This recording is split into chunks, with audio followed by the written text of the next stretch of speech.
ತುಂಬಾ ಕಷ್ಟದ ದಿನಗಳು ಅಂದ್ರೆ 17ನೇ ತಾರೀಕು 9ನೇ ತಿಂಗಳು 2016ನೇ ಇಸ್ವಿ. ಅಲ್ಲಿಂದ ನಾನು ಊರಿಂದ ಬೆಂಗಳೂರಿಗೆ ಬರ್ತೀನಿ.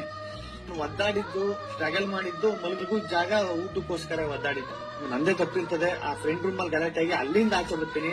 1 ವಾರ 10 ದಿನ ಮಲಗು ಜಾಗ ಇಲ್ಲದೆ ಅಲ್ಲೊಂದು ಪಾರ್ಕ್ ಇರ್ತದೆ. ಬೆಳಿಗ್ಗೆಯಿಂದ ಸಂಜೆ ಗಂಟೆ ಆ ಪಾರ್ಕ್ ಅಲ್ಲಿ ಕೂತಿರೋದು. ಯಾರಾದ್ರೂ ನಮ್ಮ ಊರವರು ಯಾರಾದ್ರೂ ಸಿಕ್ಕಿದ್ರೆ ಅವ್ರ ಮನೆಗೆ ಹೋಗಿ ಒಂದಿನ ಹಿಂಗೆ ಕೇಳ್ಕೊಳ್ಳೋದು. ಇವತ್ತು ಒಬ್ಬೊಬ್ಬರ ಮನೇಲಿ ಒಂದೊಂದ್ ದಿನ ಇದ್ದು 1 ವಾರ 10 ದಿನ ಬರೀ ಅದೇ ಸ್ಟ್ರಗಲ್. ಮಲಗು ಜಾಗ ಇಲ್ಲ ದುಡ್ಡೆಲ್ಲ ರೆಡಿ ಮಾಡಿ ರೂಮ್ ಮಾಡ್ತೀವಿ. ರೂಮ್ ಮಾಡಾದ್ಮೇಲೆ ಬಾಡಿಗೆ ಕಟ್ಟು ಕಾಸಿಂದ ಅಲ್ಲೊಂದಷ್ಟು ಒದ್ದಾಡ್ತೀವಿ. ತಿರ್ಗಾ ಅಸಿಸ್ಟೆಂಟ್ ಡೈರೆಕ್ಟರ್ ಎಲ್ಲಾರು ಸೇರ್ಕೋಬೇಕು, ಕೆಲಸ ಮಾಡ್ಬಿಟ್ಟು ದುಡ್ಡು ಸಂಪಾದನೆ ಮಾಡ್ಬೇಕು, ಬೇಗ ಡೈರೆಕ್ಟರ್ ಆಗ್ಬೇಕು. ಆತರ ಏನೇನೋ ಕಾನ್ಸಿಕ್ಕ ಬಂದಿರ್ತೀನಿ. ಇಲ್ಲಿ ಫುಲ್ಲು ಉಲ್ಟಾ ಆಗ್ಬಿಡ್ತದೆ. ಅದು ಹೋಗೇ ಬಿಡ್ತದೆ. ಬದುಕೂಟ ಸಾಕಪ್ಪ, ಹೊಟ್ಟೆಗೆ ಊಟ ಸಿಕ್ಕಿದ್ರು ಸಾಕಪ್ಪ ಅನ್ನೋ ತರ ಆಗ್ಬಿಡ್ತೀವಿ.